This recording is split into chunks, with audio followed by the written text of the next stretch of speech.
I love my circular saw. If you're looking to use yours the right way, let's go through some of the basics together. Let's hop into it.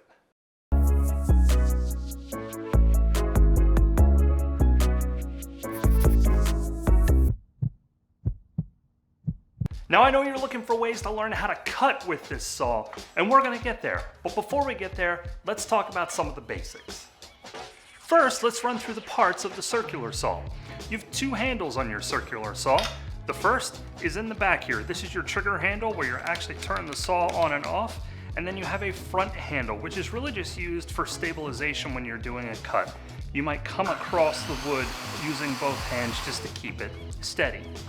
Second, you have two guards on your circular saw. You have your upper guard, which doesn't move, and you have your lower guard, which you can actually control manually.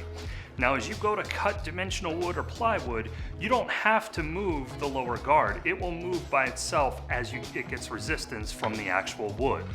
But the purpose of the lower guard is to make sure you don't cut your hand off.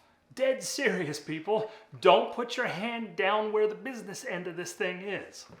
Additionally, you have what's called the base plate, or the shoe, some people might call it. That's this big, large area at the bottom. Shoe is kind of fitting because it's right at the bottom and it helps you stabilize the saw on the wood that you're cutting. Now, most saws also include some additional adjustments.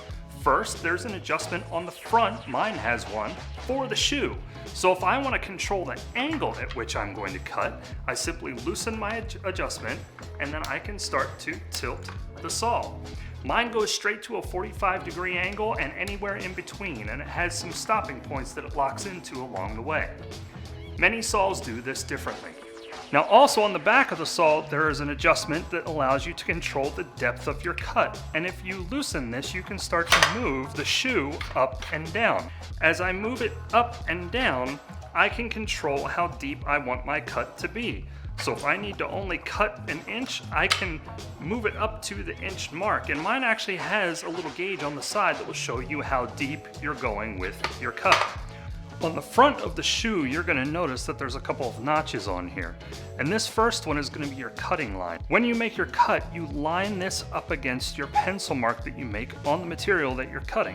This ensures that you're going to be able to make a straight cut, or your blade is going to cut where it needs to. Now, there's also two options that you can purchase your circular saw with. One is battery powered and the second is corded. I always get the corded saws. A, because they give me consistent power all the time, and B, I don't have to worry about the battery dying. And look, bring this down here. I'm bringing the mic close on this one on purpose.